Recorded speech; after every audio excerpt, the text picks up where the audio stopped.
Yo, what's up, man? It's your boy CD Rome. And this is a new venture. It's a new venture.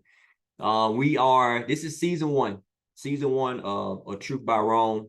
What we do on this show is we get individuals on. We talk about a little bit more than just your normal sports, your normal basketball, your normal 2K.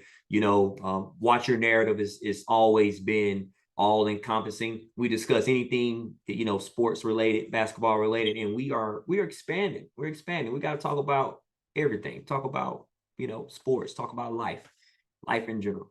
So this is what we're doing. This is season one. Season one. So you will see a plethora of episodes coming out over the next few weeks.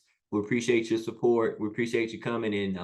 So we're gonna get straight to it. So the guy I got today is an interesting guy. Little bro to me. I ever since first time I met him, he get a bad rep for a lot of things, but kind of remind me of my family, how we talk to each other when we get in, we talk a little trash, like we get into it a little bit, but it's all love, it's all sports, it's all good in love. At the end of the day, I can be right after the game, be at your house eating your barbecue, you can come to my house and drink my beer. I mean, that's just how we roll. But I grew up in that, that trash talk, and some people can't take it, but this guy is one of the best at it when it comes to that. One of the best at it. I gotta give him his props. One of the best at it. Also from a 2K standpoint, I give him a hard time, but he's definitely top tier. As he likes to say, he is one of the ones. And if you don't know who I'm talking about already, you got to know. It's Glizzy G. Glizzy G. Glizzy G, welcome to the show, man. What's up? And you're on mute if you're talking. And we live, man. Come on, I'm messing you up now. Come on now. Hey. What's up, man? Oh man, no much. Just chilling, watching a little playoff game. Yeah. You missing that, man? Yeah, man, just a little bit now. It's just the fact that, we'll get into it probably. We'll probably touch into it a little later. Yeah, we probably will. Yeah, but yeah, so for those who don't know, so what he's tuning into, I got a little bit of showing up a little bit too. It's MMA playoffs, and they are in the first round right now.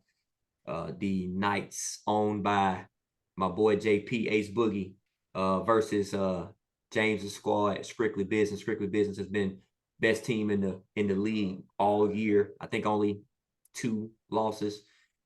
Really 3, but we ain't gonna talk about. We ain't gonna talk about that one, but But from a forfeit standpoint, they've lost 2 from a actual record standpoint. So they top of the league. So the Knights got they got their hands full.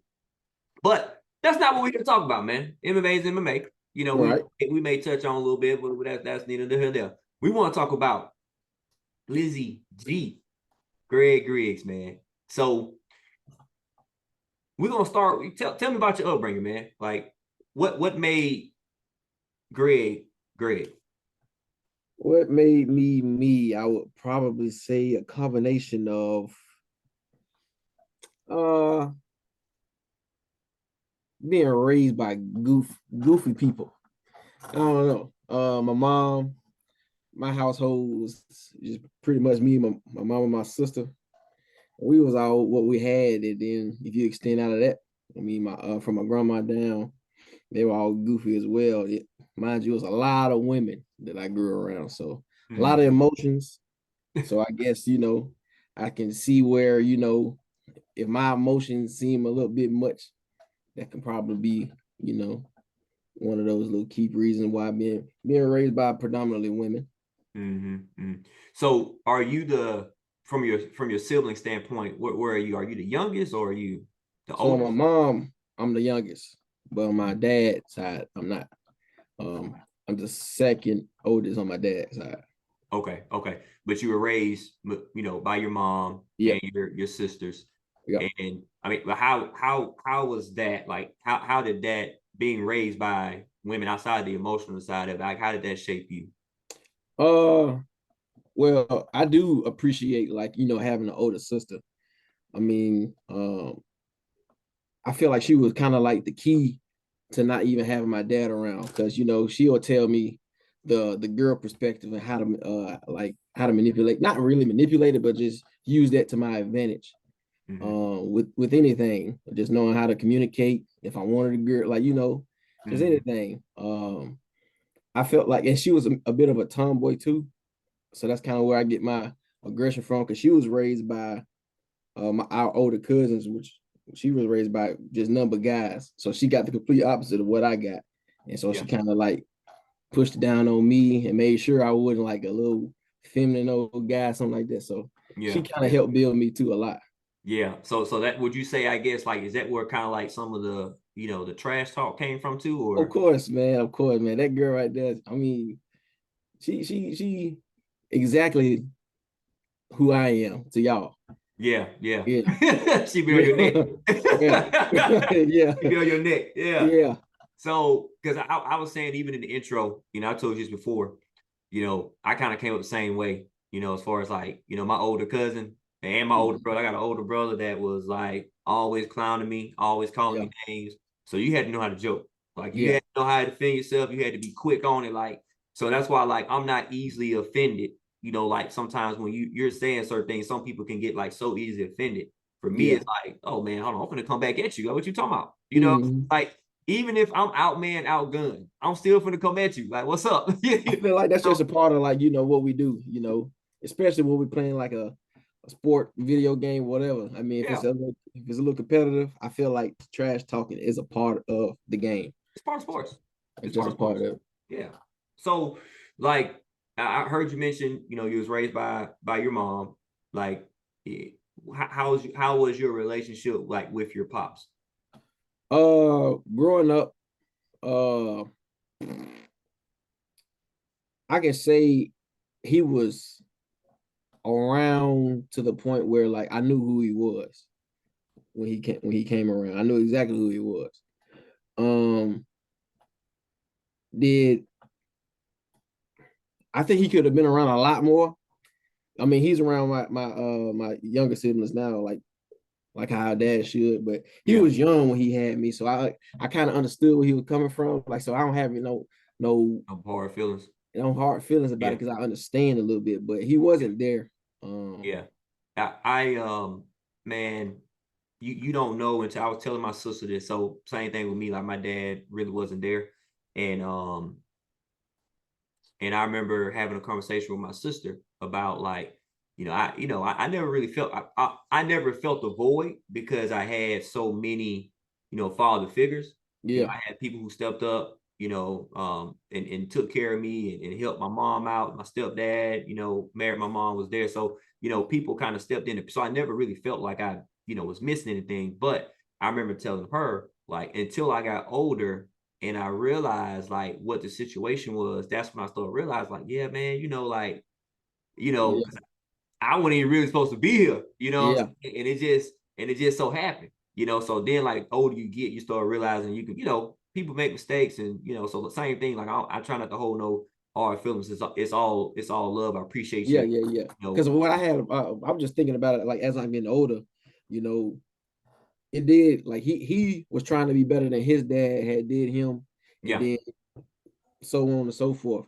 But yeah, he did accomplish that really, being there more than what his dad was, and so that's why I can see like like I give him the benefit of the doubt because I ain't gonna say he didn't teach me anything. Like my dad, I mean, he's supposed to. He showed me how to cut grass and do stuff like that.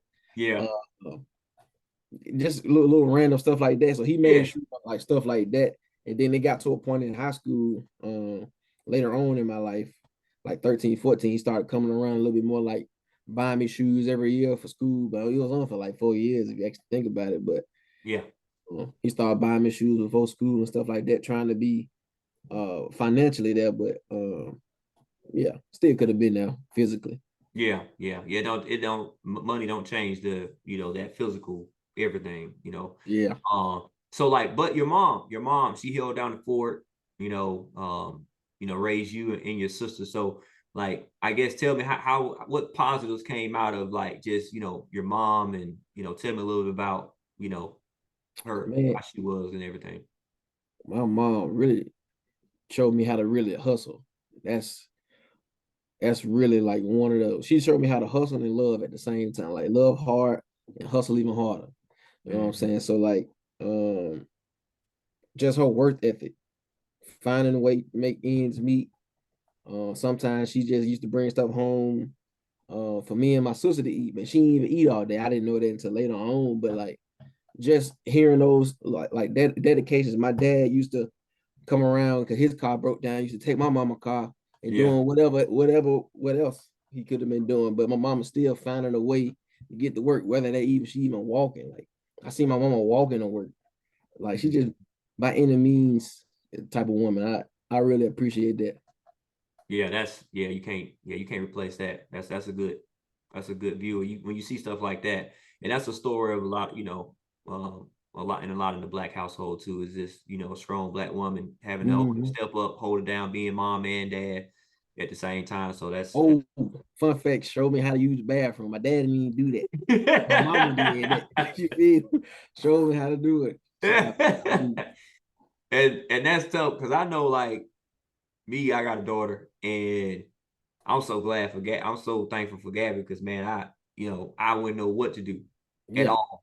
You know what I'm saying? Like from that to cleaning, bathing, like I'm lost. You know what I'm yeah, saying? yeah, So I can't even, because my mom, same thing. I don't remember, but like I'm pretty sure she had to do the same thing with me, like yeah. pot stuff like that. So that's dope. Let's get to grandma, man. Like like when we talk, like one of my first times, we sat down and we had a Zoom meeting, you and your wife, y'all joined Mm-hmm. a meeting we had. And, you talked about grandma and how much she meant to you, and things like that. So, I guess tell me a little bit about like what lasting impression did grandma leave on you? Man, that lady there. This is the last thing that, like, how strong she was just as an individual. Lady had a stroke. Um, she had a stroke one day. They was like, man, the doctor was like, man, I don't even think she gonna like pull through or something like that. When I tell y'all the very next day, that lady getting out of her bed, walking around, just doing her little thing, just showing her like how strong she is about like because our family wasn't even at like a good place really. Yeah. And I felt like she probably was feeling like this ain't my time to like, leave my family yet because these people so just dysfunctional. We can't even like uh have peace amongst each other without her being here. Mm, So she didn't want that divide to happen.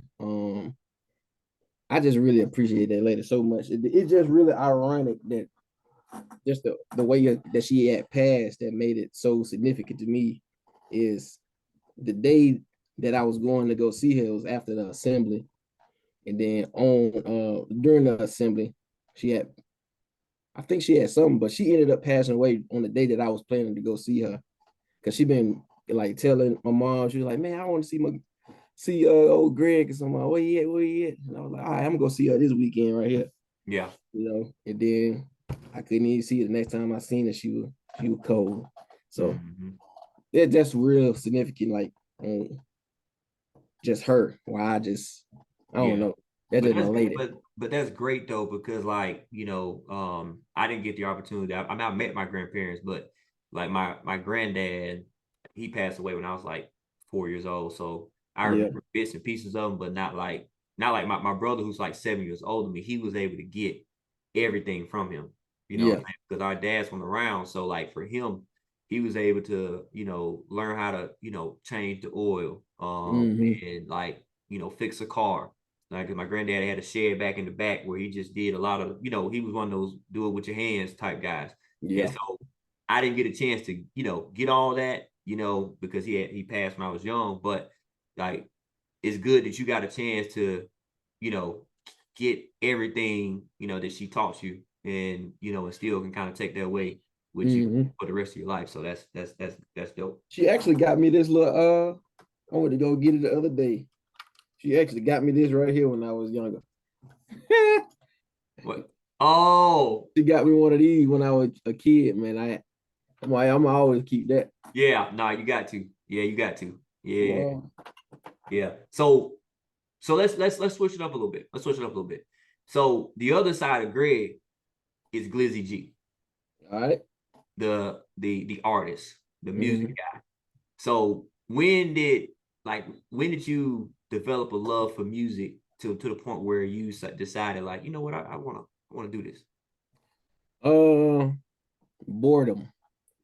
20 like a little bit before COVID, just a little bit before COVID.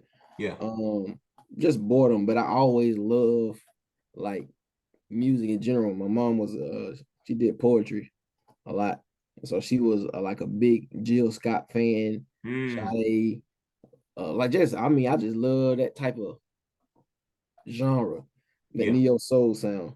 Yep. Yep. Uh, Forever. And then my dad, when he did come around, he was the one listening to like the Lil Wayne, Boosie, all that, and I was like, "Ooh, I like that too." And he also introduced me to rock, so Mm, he yeah. opened that window for like me listening to Linkin Park, Stain, a System of a Down, stuff like that. Yeah. So he kind of opened that gateway for me to like start liking that type of music too. Um, Yeah, that's good. That's good. Diverse music. Like that's what I'm doing with my son now. Like we ain't just listen to R&B. You gonna hear some of this pop. You gonna hear some of this country. Like yeah. just open your ears, man. Be diverse. Be diverse. Mhm. Yeah. So and that kind of helps in the long run for sure. As far as like, because even with your artistry now, um, because I always be questionable when I hear a brother say they're trying to do some Yeah. music. I'm like, ugh, all right, Yeah. Yeah. I Yeah. get it. Shot, see what you're talking about. And then me and Gab both, we was like highly impressed. I think the first thing we heard was your Pardon Me album. Hmm. Um, and she was like, "Who is this?" I was like, Greg, guy I play a 2K with. And then Pardon Me turned into, Pardon Us and stuff. Then, of course you got other things as well. So so I think you mentioned a lot of different artists. Uh, Hmm. who do you think kind of like when you hear your music, like what do you take your inspiration from, or like what do you take things from? So I love this particular artist, but I don't necessarily hear him. But he touched music so like in a big way. I mean, I guess I can't just say him. Lil Wayne is my all-time like favorite. Mm-hmm. I love Michael Jackson. You'll probably hear me try to get Jill Scott. I'm gonna say that again. I didn't even know that too recently. I Yeah. try to get into my head voice a lot because she used to do like a lot of high pitched little Yes, things. you And then do. Michael, Yeah. Yep. so I try to get in that little realm. But my top three people that say I try to nowadays, or do you want me to compare to what's already out? No, no, I mean, you could talk about, I guess, the evolution, because it sounds like you evolving a little bit with your sound. So I guess tell me how you like what you sound like when you first started, and then like how did it transition to where you have evolved to now? Well, at first I feel like I try to be like in a Drake pocket because that's a very comfortable pocket for me. I can really just stay in that pocket. People used to say I kind of like sounded like Black a little bit, 6 Lack. Mm-hmm. Uh, but him, and then I started to get into Trippy Red a lot because he's versatile. Tory Lanez, I try to get into that realm. Um, who else? I could say, oh yeah, I could say Black because I used to like listen to him a lot. And then I started getting to what's that guy's name from One Direction? Uh oh, I forgot his name. Is it Zane? Is No, it? not him. I forgot it. Anyway, I started listening to him that as it was. Mm-hmm. I forgot what was his name? Me, I started listening to him a lot. Just I don't know. Just whoever I'm listening to heavy at the particular time is who I probably like base my sound around in that Yeah. particular time. Or whatever the beat just give me. I'll Mm-hmm. just try my best to um and do whatever I can with it the best I can. A lot of people just make lyrics and then find the beat later. I Yeah. get the beat and then I make the lyrics. Well, this what we gonna do. Yeah. Yeah. For the people who don't know. Uh-oh. For the people who don't know. I mean, tell them where they can first of all, tell them where they can find, you know, your music. I'm pretty much in any platform. Spotify, Apple Music, YouTube. Not sure if I'm still on Pandora or not. I'm pretty much everywhere. I like So this you album. know what I'm about to play. You know what I'm about to play, right? I got two of them that I can think. Well, you know what I'm about to play. No, I hate that song actually. No. Hey, and I know it's the crazy thing is, man, this is like literally my favorite song. And like if for you not to like it. So for the people who don't know, so Glizzy G, of course, been doing music for a while. And this is off of Pardon Us. This would have been your what album number 2 or Yeah, number 2. yeah, album number 2. There's a bunch of tracks on there that's nice, but Hope You're Okay. I don't know why. It's so catchy. It's a vibe for me. It's a vibe for me. So I'll play a little bit of it because I can do that because I got the artist on here with me. Yeah. You got yeah.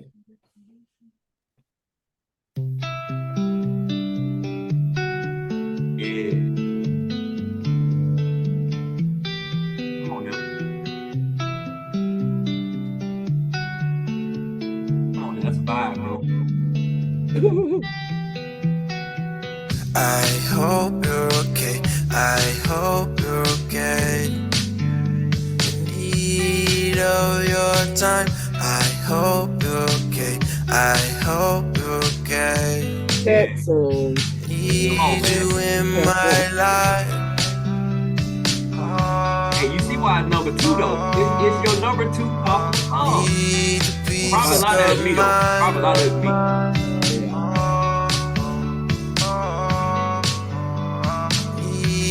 Your time, haven't talked in a minute. You said you done any distance. I know time's tough for you getting, but it's a part of life and ain't living. Please call me, I can take the blame cause it was all me. Got a price to pay when it cost me. Don't know how to love, no one showed me. Well, don't you do me like that. Going nowhere cause I gotta fight back. And I know you like that, so judge my past. Give him a chance and I bet you it will last. Give him a chance and I bet you it will last, though. Give him a chance, I don't wanna go sad. I hope you're okay. I hope you're okay. Come on, man. In the background, man. In the background, man. All right, man. Hold on. All right. Okay. All right. So yeah, you tell me what to play. I got heaters that's not even out yet. I ain't gonna lie to you. So what's the song? What's one of your favorite songs? That's my favorite song that's probably still out right now. Probably gonna be on Ice. One thing I never really promoted Ice. Yeah. Ever. I like Childish. That's like if you really, man, I'm really spitting it now. I'm really spitting it. Like you just gotta listen. You really just gotta listen. Oh, you know what? Was that Cold Out that was tough too? Yeah, Cold Out's pretty fire. I'm trying to think. We're trying to think. It was one song that was real. Hold on, let me see. It was super catchy. Probably this for sure. I think so.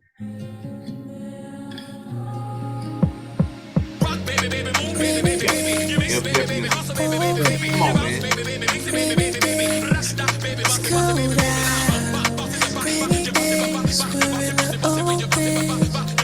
I'm gonna let that go. I'm gonna play a child and see what we're talking about. Hey, you gotta listen. I ain't gonna say nothing. I'm just listen.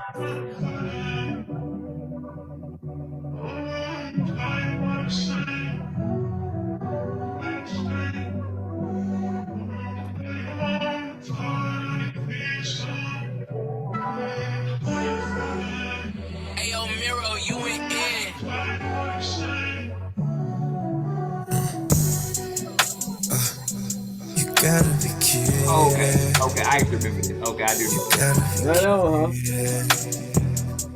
You gotta be kidding. Yeah, this is actually one of the sketchy ones too. You gotta be kidding. You gotta be kidding. You gotta be kidding. My heart is treacherous and scriptural. My condition getting critical. If I ain't want it, I can end it all. Ooh. Yeah. It's a pandemic, love in the air. I kinda like it, so I don't care. But I ain't tripping, I ain't going nowhere. Having love ain't always black and white, but I write it in my composition. I'm my father's son, you're my mama, right? Can't admit the things I know I committed. Even though I'm wrong, gotta do it right. Only lasts a minute, ain't no better feeling. I just think I need it when I'm really greeted. I need a reason, I need a reset. I ain't got no feeling, I'm not faced. I'm so just stuck in my own way. Drumming up over this road rage. You feel like cursing it most days. There's most days. That's what? You gotta be kidding. Hey, man. Nah, but listen, I'm gonna say this. I always, you know, if it's good, I rock with it. And I'm gonna tell you it's good. If it's bad, I ain't gonna rock with it, and I ain't gonna bump it. So like when me and Gab heard it, just from an overall standpoint, we was definitely impressed. So big ups to you, man. Keep doing it. Keep, it's a good hobby. I think it's a solid hobby here. People had their thoughts and views on it. As long as you But I keep thought it. you was gonna say something wrong with that one. I was like, hold on, you gonna tell me that one bad? Oh no. Oh no. Oh no, it's a vibe. It's all a vibe. No, I know that song. I had to just wait till it hit. I listened to that one too. So that was a vibe too. So I want to push forward a little bit away from the music. Another love of yours, Miss Maya. Oh yeah. Yeah. So like tell me how y'all met and how that connection happened. Well, my first time ever noticing Maya, because it's two different stories. My story and got her story. So my first time ever noticing Maya is when we had an assembly and I was doing a parking. So I'm over here telling people where to park at. And I just so happened to direct the car that she was in with her grandpeople. Mm-hmm. So a lot of old people came out.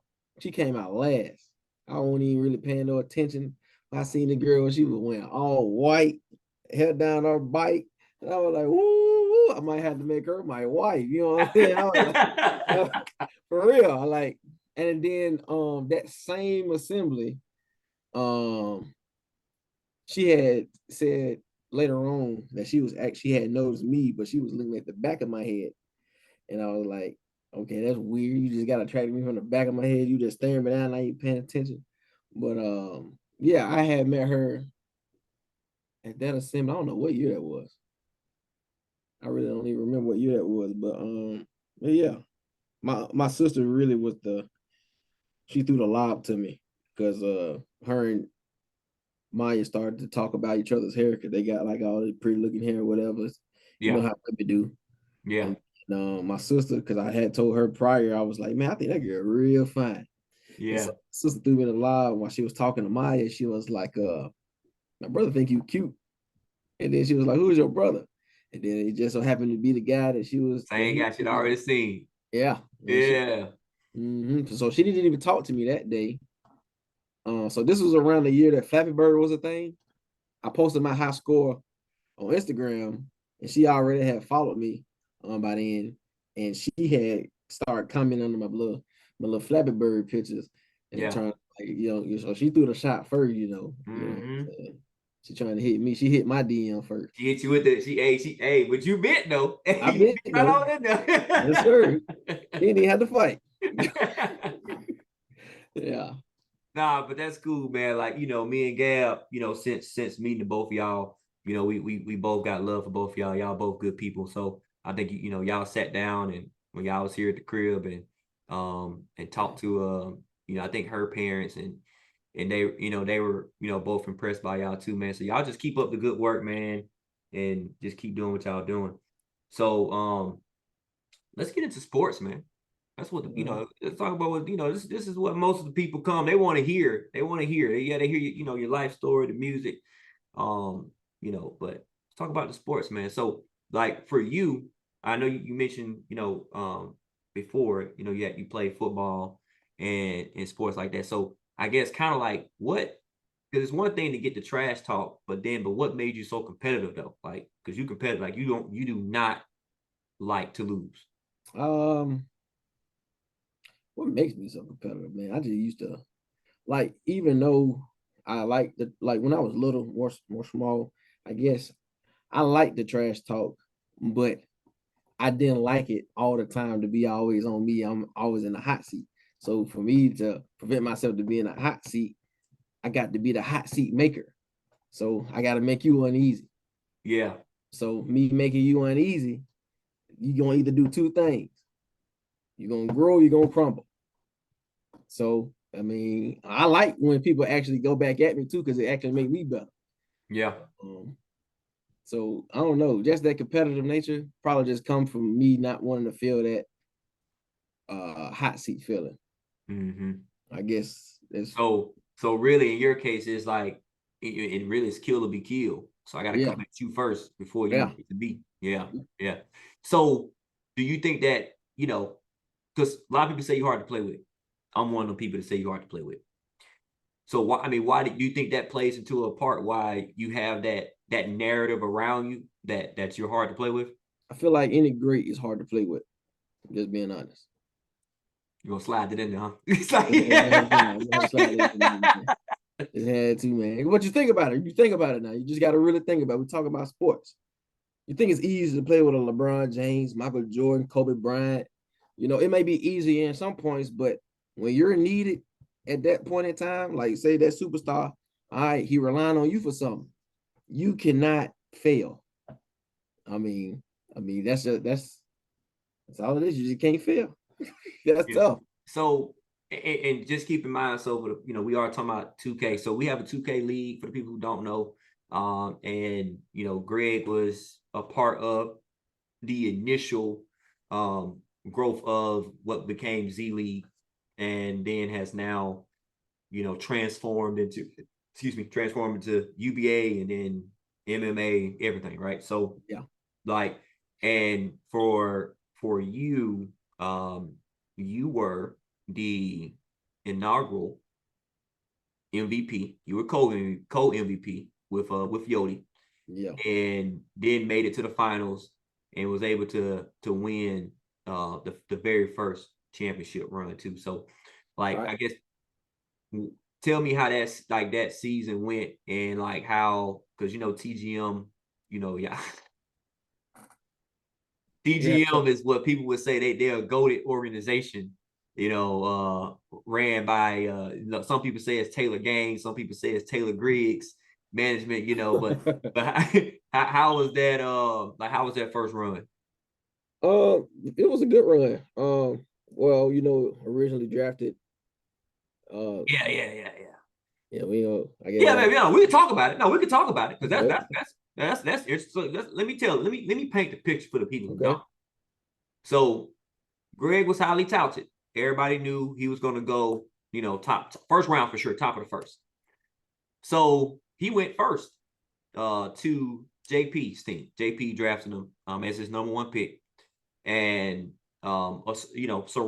attempted to surround him with some talented individuals. I think Kyle was like his second pick as a big man, but then because of the picks, he wasn't really able to put much further than you three. And there was also, I guess, issues within the practice. You can tell me that story. So, but the long story short is that Greg was unhappy, asked for a trade, and then got traded to TGM. So, but tell me, like, what went into like your mindset of like, you know what? Because that was before a game was even played. We didn't even play a game, man. Look. Yeah. But just the team chemistry, it may not seem like outside looking in, may not seem like it's an important thing to me, but it really is. So we had booked a day to run a practice. a little preseason practice. So we all said we were going to be here at a particular time, you know. So I had to go to the store almost around the time that was going to have this particular practice.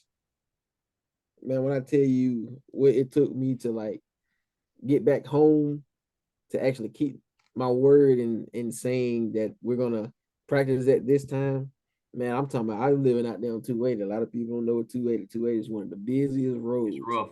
It's in rough. Alabama. It's rough. So I almost got hit by it. I'm not trying to rush to play a game, not even doing that, but it's just like, people just don't take heed to or care about other people's time. Mm-hmm. And that was kind of like my thing. I was like, no, I don't really want to play with anybody. They don't care about nobody else's time but their own. So that was just like, it's either me or him. Like, if you can't trade him because he didn't have a high value, Yeah. I ain't playing. I'm not. You got to get rid of me. You know what I mean? I got to get out of here. Yeah. And that was a big blockbuster trade because, Yodi was highly touted too. You and Yodi really was like all, like even before, like, because before when this first started, it was like the runs. We just have like series of 5 or series of 3. And literally you and Yodi was always seen to be against each other. And y'all was always kind of going at each other.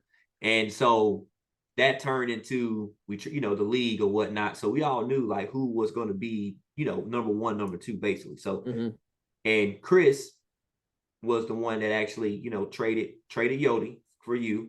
And I mean, it worked out. I mean, I think it worked out, in his benefit because you guys were able to win a championship off of it.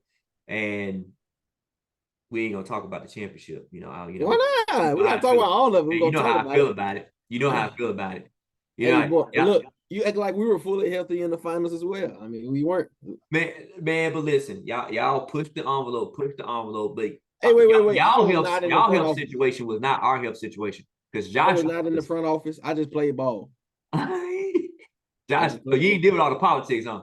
I just played ball, especially then. I just man, because Josh missing on our team is our power forward, who was, because Josh, it took a minute for him to find what his role would be. Because we started out the season, he was playing guard, and then finally, we put him at power forward, and it's just like he got better and better, and it was a wrap. Think about that team. Y'all had a team. Oh, that team was tough. That team was tough. But that had to take you down, man. That had to take you down.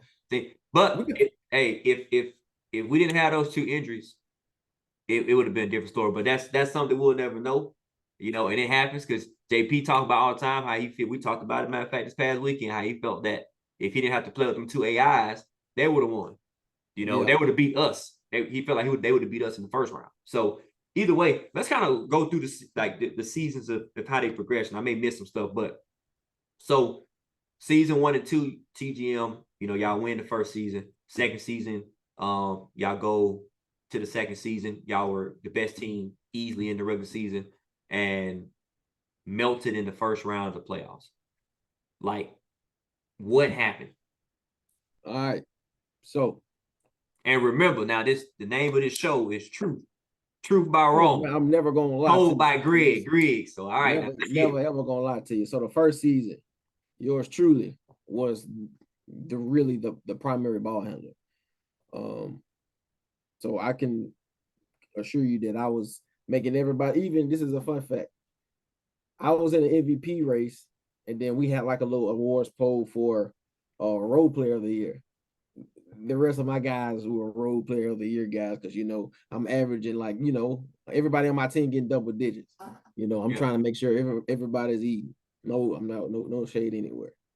But I was really the one I kind of coordinated majority of what went on in that championship season. Season 2, it was a move. We got all right. It was predominantly the best power forward in the league. Moving to the 1. Me, I stayed in the same area on the roster, but my role changed. Whereas I was the primary ball handler, now I'm the off-ball first scoring option, I can say, or second AB, whatever. Yeah. It didn't really affect anything. We still won our games, but then it started to get a little exposed that we had a hole in our team, a little bit, because one particular guy, he was really like who you talking about? one particular guy. Look, we'll get to it. He was really touted high. Like it was like, man, he's one of the best defenders in the league. I think he is a former DPOY now, but Yeah, that same season.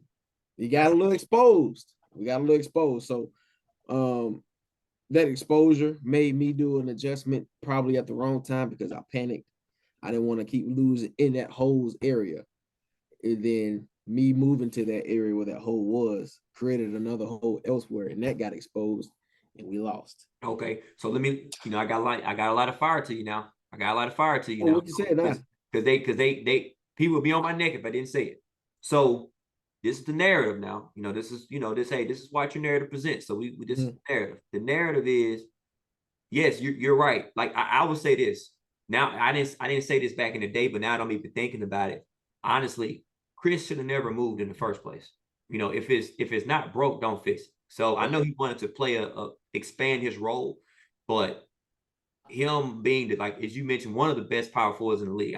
Me personally, and I'm probably a little partial because I think Josh was either right there with him or a little bit better. But I think that if he stayed there and just played within that role, y'all probably could have repeated. But however, he actually, went to the guard, as you mentioned, and he actually was the MVP of that season. So he really shined in that role. And you did have to take a little bit of a backseat. So the narrative is the fact that you had to take a backseat and deep down probably wasn't as comfortable. You didn't get as much shine, because people weren't talking about Greg anymore. Now they're talking about Chris. And that you purposely or unpurposely sabotage the team by going to switching positions. To that, what do you say? Absolutely not, because we all know I'm the world's most competitive guy. Who wants to lose in that area? If I can get ring number 2, why not get ring number 2? I was only simply trying to, like I said, plug in that hole that was recently getting exposed, because even though we were winning a lot in that regular season, if you notice, those wins kind of progressed, kind of like a little, like those gaps were a little shorter each time. Oh yeah, and that's because everybody started catching up. Yeah, they were like, oh, okay, I see this right here. They were like, so I wanted to plug that up, and so me going to the 4 or the 5, I think. It was a 4 because Petty was at the 5. I wanted to just plug that up because I know I can do that. I mean, and then we'll have another board opportunity, and then this is the way, like, we got MVP Chris right here. We got an MVP here, so y'all don't really need me to score. We don't need me to score. I can just we just need extra defense right now. That's all that'll win. That's all I was worried about. We was trying to shut that down defensively, but that didn't really work because I don't know. That's neither here nor there. Hey, and we'll just say the rest is history. So that was basically the end of TGM as we knew it, and probably still to this day one of the better teams constructed. You, Vince, Petty, Vince, who, if people don't know, Vince can drop 50 on you quick and easy. Because I ended up playing with him in season 4, right there at the end, and matter of fact, we upset your team in season 4, when we got Vince. So Vince is a knockdown shooter, scorer. You got Chris, who is Chris. He's dominant. I mean, he people can say what they want to say, but the boy can hoop. Petty is, I always say the standard big man, especially at that time. And so y'all team was stacked, man. Y'all team was stacked. So I don't think it was stacked because Vince wasn't Vince without the ball. I mean, he was just off ball. What made Vince that guy? What made Vince that guy when he was on your team? He had the ball in his hands. Oh, for sure, yeah. We he wasn't even. It's only one ball. He was just sitting around, really. But you couldn't leave him. But we knew us, because we played y'all in the finals. We knew we can't leave Vince. Like literally, we switched our point guard and put Line on. Line is one of the better deep perimeter defenders, and he's always been that way. So we had to put a big focus. James guarded you because James was a bigger, because all love to Robbie, but we know Robbie, that ain't his specialty. Yeah. The defense side. I'll put y'all best on me. Yeah, Y'all- we put James on you, and then we put Lion on Vince. So we really had to really stop y'all too, because yeah, Twiz was more of a role player, not really an offensive threat. But of course, he didn't even play in the finals in the first place. But either way, that team that y'all had constructed was probably one of the better teams. But let's move forward a little bit too. So like, yes, we went through all these different seasons. Throughout that time, narratives have been shaped and formed, either rightfully so or unrightfully so about you, and being difficult to play with. At times you can be overly competitive, go at people's necks, all these different things. So like for that's the reason why I wanted to even shape this podcast a little bit too, is because like in order to know why a person moves a certain way, you got to know like what his upbringing, like what drove him to kind of be that way. Because even me, if I'm pushed there, I can get right back into that competitive zone, that competitive mode, and that all came down from my older brother, my older cousins. Like we all got something that kind of either shapes us to step up or shut down. In your case, if somebody come at you, you step up. So Yeah. like that narrative about you, like how do you actually feel about that? Do you think it's wrongfully placed on you, or is it people doing too much? Like what do you think? Oh, just being hard to play with. Yeah, all of Of it. Yeah. course, I will accept that. Yeah, I'm definitely hard to play with because I expect. Well, I don't expect. It's certain areas that I expect different things from other people. Like if I know or seen that you could do something at a higher rate and you're choosing now, because sometimes I feel like some people just play better when they playing against me. Like I'm like, man, what is going on? Like if you went on my team, you would have made that type of thing. Yeah, yeah. Um, I would say like a Brian in particular. Brian is one of those players that he could be one of those key role players that can make or break a team. Yeah. Whether that be him being on the lock, sitting in the corner, shooting threes. Only thing that matters with Brian is he gonna be coachable this particular game or not? If he ain't gonna be coachable, I mean this team gonna lose. I'm gonna get frustrated. But if you notice a pattern with me, with anybody, I don't really say too much to people on the first instance. Like if you mess up on the first go around, I ain't gonna say nothing. I'm like, all right, maybe like breathe hard. Second time, no, what's that? And then third time, oh God, man, what's happening? So I probably blow it like that, but it's just a me kind of like holding it in instead of probably maybe I should probably address it then, maybe in Really, I tell you that all the time. Yeah. Like you don't want to be on nobody's head every possession, but at the same time, it's better to be like, okay, all right, now let's do something different. Let's go the other way with it. Instead of like, okay, all right, it's cool, man. That's all, and that's all I hear. The next thing you know, your mic done got muted for a minute. Yeah. But it's just a little frustration, maybe. And then you come back, say, come on, man, say you got to shoot it, bro. You got to shoot it, bro. You got to shoot it. But I don't say that to you on the first one. And or if I do say it to you on the first one, it's like, bro, it's in a crunch time. We needed this. It's like, bro, how you not in rhythm by now? Yeah. Like what's going on? We know like the third, fourth quarter, you should be already in a rhythm. Yeah. So like and everybody got narratives, right? So I mean, everybody got whether it's good or bad, like or neutral, And I think we're gonna get ready to wrap up, but we're gonna do a few like quick hitters. I'm gonna throw some stuff at you, and you tell me the first person to come to mind. All right, we talk about league play here. All right, most overrated. Come on, get it. Hold on. All right, hold on. Get restart. All right, okay. All right. Now, we're going to give you about 3 seconds, man. 3 seconds. 3 seconds. All right. I'm going to change it. Most underrated. Yo. Overrated. Josh. Best shooter. Tyler. Coleman. Most likely to miss a game winner. Chris. Most clutch. Ooh, it's a tie. I would say me or Yoke. I mean, it's either me or him. Yeah, Yoten hit some crazy stuff. Most likely to get dunked on. Robbie. Most likely to get backdoored. You leave the Twizzy. back door open. Twizzy. That's not even a question. That's his middle name. Jesus. That's him. Hey, all right. So listen. So this is what we're gonna do. So we're gonna create the ultimate basketball player. We're gonna this is gonna be called the Voltron of basketball of 2K. And I'm gonna ask you for five different categories, and what you're gonna give me, excluding yourself, you gotta pick a person that you want to steal. Basically, you're gonna steal their bag, and you're gonna create this player. Okay. That makes sense.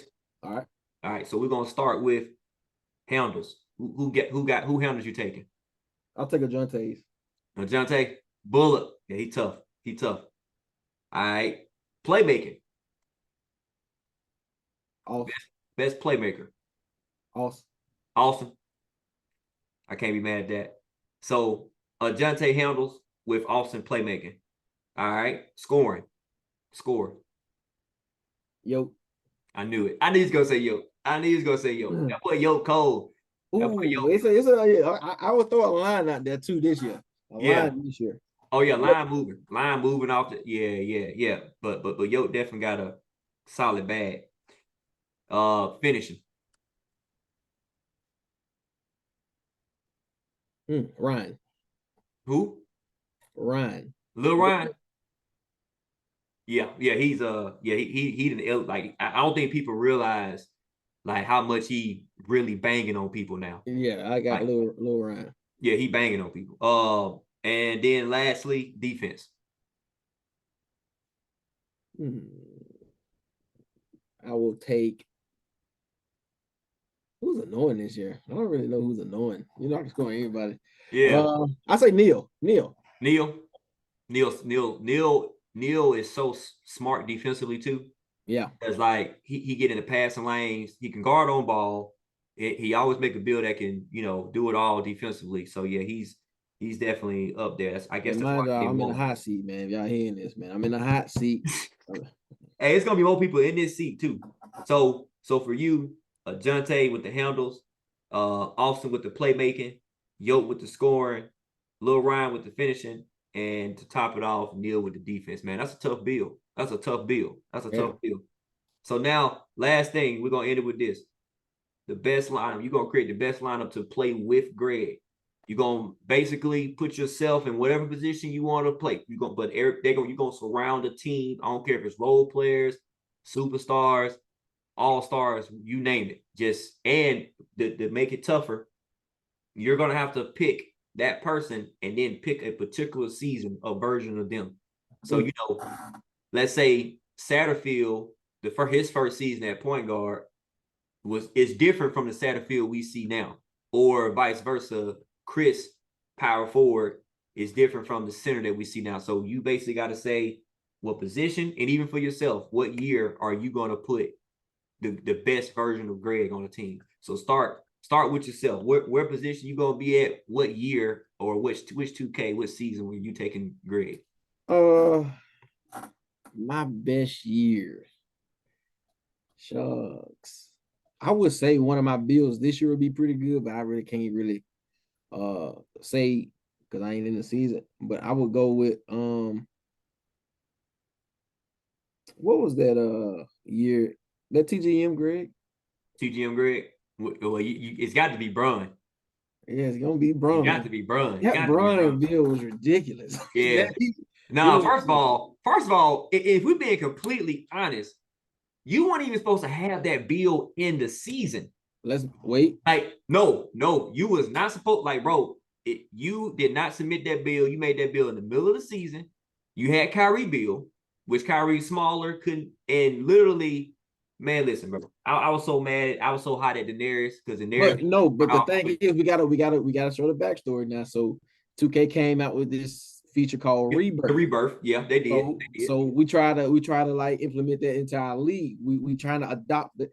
So, but once y'all did that, what was the message I put in that chat? Once y'all did that, I was like, wow. And everybody let it pass. I said, what? Man, because I had seen you in runs, like just wreck ball and stuff like that. And I knew, Yeah. like, nah, bro, we can't let him come in with this thing. I think y'all was already good already. Like, Yeah. y'all was already top of the league. And then now, but we were able to at least contain you a little bit better. But Yeah. then all of a sudden you come out there with 6'8", 6'7", 6'8" run. I'm like, man, I mean, come on now. What we doing? What we doing? Man, You know, terrible idea. Terrible so idea. I'll take that. Okay. Who else you I got? would I Okay, would so you have at the 3. Terrence last year on his guard. He scored 100 points in the rec by himself. Well, you want him at point or at shooting? He's gonna be shooting. At shooting guard at the He's 2. gonna be shooting. All right. I'm going to take South Beach. I'm not sure which Austin this was. Oh, wait. Yeah, No. South Beach I'm not South Beach Austin. Not South Beach Austin. That also where he beat me, Terrence Petty. Okay. That was South Beach, wasn't it? It was South Beach because Petty was on my team. No, that was when he played with BG. That was ridiculous. Huh? Even though I wasn't interested in hooping, I got to a point. I'm like, I'm getting competitive. I ain't trying to lose, so I wasn't just finna sit down. But I was like, this dude just beat us. Yeah. I want that also at the 1. At the 1. That was ridiculous. Yeah. South Beach Petty. That's the best at big the of all 5. time. Yeah. That's the best big of all time. Standard. That's you the seen standard. what he did in that finals? Oh yeah, he went stupid. Oh, he That's went unheard of. All right. Oh, he went stupid. My four. I gotta get a good 4, man. I gotta get a good 4. I heard a lot of things about this year's 40. Who? 40. I'm hearing a lot of things about this. Phil. Oh yeah, no, Phil. Man, listen, Phil's finals MVP. Man, let me get Chris, man, before he get mad. Hit. I don't want to hit. Hey, I was gonna say nothing. That dude down. I don't want to hit. Just get him at the 4. Oh, Which one? Yeah. Which one? We're gonna get the one that won the finals MVP, even though we all know who should have won that finals MVP. We're gonna just let them have it. We're gonna let them have it. Y'all, that's what I'm saying. Y'all didn't fed that man all these lies. Oh man. So South Beach, Austin, Terrence at the 2. Oh, that's not South Beach, Austin. That's something else. Oh no, that's right. It went South Beach. I don't know what the name. I went in the league that year, so I know which one you're talking about though. So that Austin was ridiculous. Yeah, that was the same season he experimented with the Ben Simmons build and then went to another build that could actually shoot and dunk.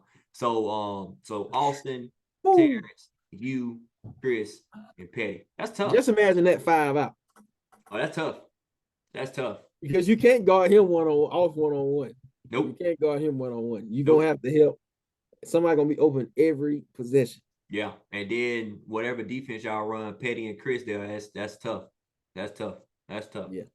Well, listen, man. I appreciate you, man. Man. And I tell the people, I don't know what episode this gonna drop, but this is my actual first interview. I'm just gonna decide, which episode we gonna drop Greg into. But I appreciate you coming out here, man, and telling your side of the story, telling us about, the music, telling us about, your love, Miss Maya, and I mean just the sport of 2K, which we've developed a little thing for, and it's been, it has its moments, but it's pretty fun for the most part. So man, I appreciate it. And then people who go find Glizzy G, man, go find them. Spotify. Where else are you? Where Apple Music, YouTube, anywhere you can search, man. Search Glizzy G. Put me on Google.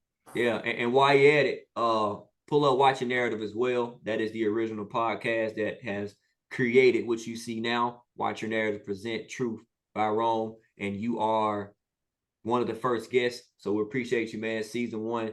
We hope to do big things, man. Hey, we out.